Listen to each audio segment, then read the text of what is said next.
Hello, hi friends, আমি স্নেহা চলে আসলাম আবারও একটা নতুন ভিডিও নিয়ে।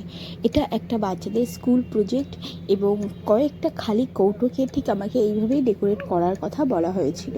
মানে স্টুডেন্টরা এর মধ্যে কিছু হেভি কিছু লাইট ওয়েটের জিনিস রাখবে, যেমন হেভি ওয়েট বলতে স্টোন, লাইট ওয়েট বলতে কটন, এই জিনিসগুলো এই বক্সের মধ্যে রাখবে। এটাই হচ্ছে তাদের টপিক ছিল। তো জিনিসটাকে আমি এইভাবেই সাজিয়েছি এবং চলো দেখা যাক আমি কিভাবে বানিয়েছি। পুরোটা হয়তো শেয়ার করতে পারলাম না। সবার প্রথমে আমি একটা হোয়াইট পেজের উপরে কালার করে নিচ্ছি এবং তাতে যা যা ক্যারেক্টার আমি দেব সেই মতন জিনিসটাকে আমি তৈরি করে নিয়েছি।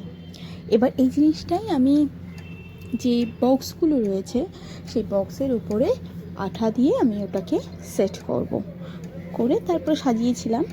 তো মেনলি হচ্ছে জিনিসটা খুবই ইজি করা, তেমন কোনো কিছু নয়। জিনিসটা দেখতেই পাচ্ছ, ঠিক এইভাবে আমি সাজিয়েছি। আর এগুলো যেটা দেখছো এগুলো হচ্ছে মাটি দিয়ে করা।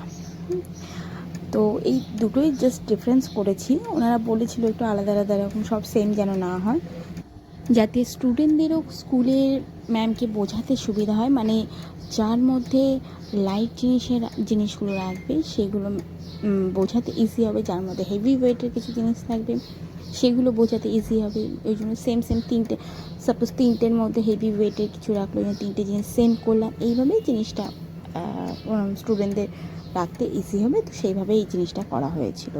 তো তোমরাও দেখে বলো তোমাদের কাছে কেমন লাগলো। একটা নতুনত্ব ভিডিও, আর তোমাদেরও যদি ভালো লেগে থাকে তো প্লিজ আমাকে লাইক, কমেন্ট অ্যান্ড সাবস্ক্রাইব করতে ভুলো না। Thank you for watching.